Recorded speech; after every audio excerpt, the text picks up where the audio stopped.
بسم اللہ الرحمن الرحیم، السلام علیکم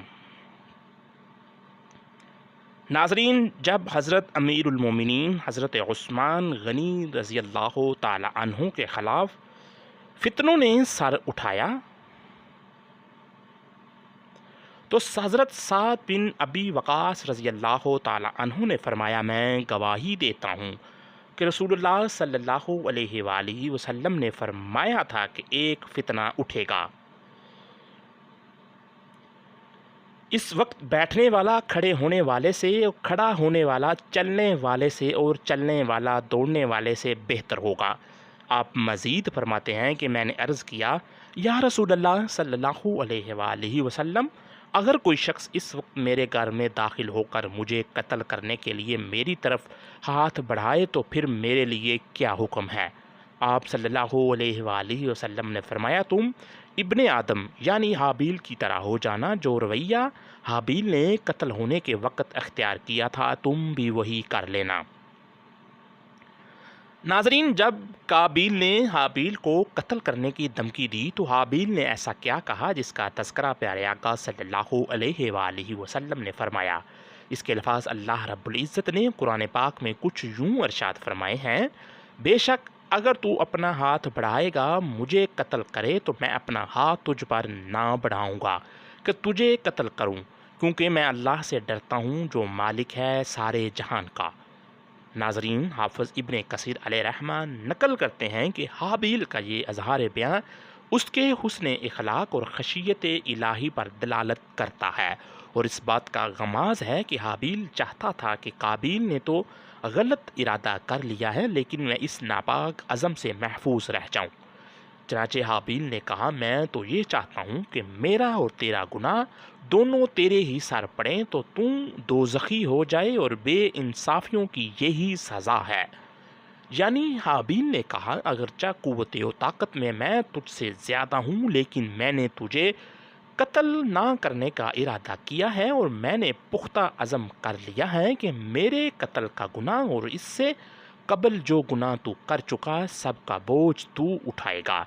چنانچہ حافظ ابن کثیر علیہ رحمہ مزید نقل کرتے ہیں کہ ایک رات جب حابیل کو بکریاں چراتے ہوئے تاخیر ہو گئی تو حضرت آدم علیہ السلام نے قابیل کو بھیجا کہ جاؤ دیکھو حابیل کو دیر کیوں ہو گئی ہے۔ قابیل تلاش کرتے ہوئے جب حابیل کے پاس پہنچا تو کہنے لگا، تیری قربانی قبول ہو گئی اور میری کس وجہ سے قبول نہ ہوئی؟ ناظرین، حابیل نے کہا، اللہ متقی لوگوں کی قربانیاں قبول فرماتا ہے۔ یہ جواب سن کر قابیل اپنے غصے کو قابو میں نہ رکھ سکا اور آگ بگولا ہو گیا۔ اس کے ہاتھ میں لوہے کا ٹکڑا تھا، اس نے حابیل کے سر پر دے مارا جس سے وہ وہیں ہلاک ہو گیا۔ اور ایک قول یہ بھی ہے کہ حابیل آرام کر رہے تھے، قابیل نے ایک وزنی پتھر اٹھا کر ان کے سر پر دے مارا جس کی وجہ سے ان کی ہلاکت ہو گئی۔ اور تیسرا قول یہ بھی ہے کہ قابیل نے حابیل کا گلا گھونٹ کر مارا اور پھر انہیں درندوں کی طرح چیر پھاڑ کر دیا۔ ناظرین، یہ واقعہ آپ نے پہلے بار سن رکھا ہوگا لیکن ہم خصوصی طور پر اس بات کا ذکر کریں گے کہ حابیل کو قتل کرنے کے بعد قابیل کا انجام کیا ہوا۔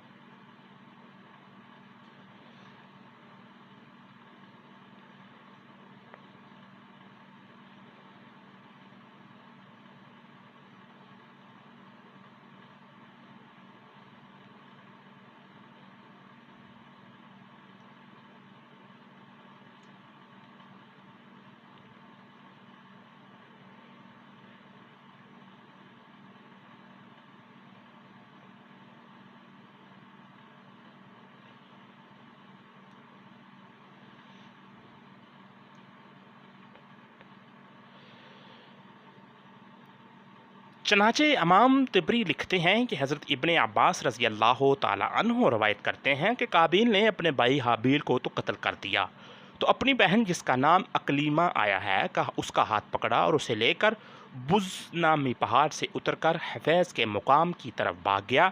حضرت آدم علیہ السلام کو جب پتہ چلا تو آپ نے فرمایا، تو جا لیکن تو ہمیشہ خوف زدہ ہی رہے گا اور جس کو بھی تو دیکھے گا اسی سے تو جان کا خطرہ محسوس کرے گا۔ بس اس کو کچھ عرصہ گزرا تو وہ صحیح ہونا شروع ہو گیا۔ جیسا حضرت آدم علیہ السلام نے فرمایا تھا، جو بھی اس پر گزرتا پتھر برساتا، حتیٰ کہ قابیل اسی خوف میں سالوں زندہ رہا اور اس کی اولاد جوان ہوئی، پھر اولاد کی بھی اولاد جوان ہو گئی۔ نقل ہے کہ قابیل کا ایک لڑکا جس کا نام نابینا تھا اپنے بیٹے کے ساتھ قابیل کے پاس موجود تھا۔ نابینا کے بیٹے نے اپنے والد سے پوچھا، یہ آپ کا والد قابیل وہی ہے نا جس نے حابیل کو قتل کیا تھا؟ یہ سننا تھا کہ نابینا مارے شرمندگی کی مزید برداشت نہ کر سکا اور ایک پتھر اٹھا کر اپنے والد یعنی قابیل کے سر پر دے مارا، جس سے وہ موقع پر ہلاک ہو گیا۔ یہ دیکھا تو نابینا کے بیٹے نے کہا، ابا جان آپ نے تو اپنے والد کو ہی قتل کر دیا ہے۔ نابینا یہ سنتے ہی ایک زوردار تھپڑ اپنے بیٹے کے منہ پر رسید کر دیا۔ اتفاقاً وہ تھپڑ کھا کر گرا اور گرتے ہی دم توڑ گیا۔ اس کے بعد نابینا نے کہا، ہائے میری ہلاکت و بربادی، میں نے اپنے باپ کو پتھر سے ہلاک کر دیا اور اپنے بیٹے کو تھپڑ مار کر مار دیا۔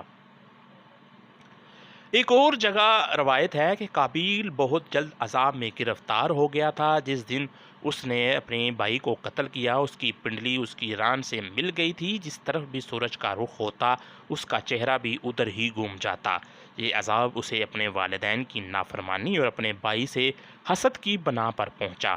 تفسیر نعیمی میں ہے کہ قتل کا واقعہ ہوتے ہی قابیل کا رنگ سیاہ ہو گیا جو پہلے سفید تھا، دل نہایت سخت ہو گیا، حتیٰ کہ جب وہ اپنی بہن کو لے کر باغ کھڑا ہوا تو ایک دن شیطان اس کے پاس آیا اور حلیے بہانے سے اسے آگ کی عبادت میں جھونک دیا۔ قابیل ہی وہ پہلا شخص تھا جس نے آگ کی پوجا کرنا شروع کر دی۔ اس نے ستار، سارنگی اور گانے بجانے کا آغاز کیا۔ آخر میں جب یہ بوڑھا ہوا تو اس کی اولاد اسے پتھر مارا کرتی تھی۔ آخر کار اس کے ایک بیٹے نے اسے پتھر مار کر قتل کر دیا۔ یوں وہ کفر و طغیان پر بڑی ذلت کے ساتھ مرا۔ دوستو، اس تمام واقعے میں ایک انتہائی اہم سبق پوشیدہ ہے کہ وہ یہ کہ ظالم کا ظلم کا حساب ہر صورت ہو کر رہتا ہے، خواہ وہ پیغمبر زادہ ہی کیوں نہ ہو۔ دعا ہے اللہ پاک ہمیں ہر ظالم کے ظلم سے اپنی پناہ میں رکھے، آمین یا رب العالمین۔ امید کرتا ہوں آپ کو ویڈیو پسند آئی ہوگی۔ اگر ویڈیو پسند آئی ہے تو ویڈیو کو لائک کیجئے، شیئر کیجئے اور چینل کو لازمی سبسکرائب کیجئے۔ ملتے ہیں اگلی ویڈیو میں، تب تک کے لیے اللہ حافظ۔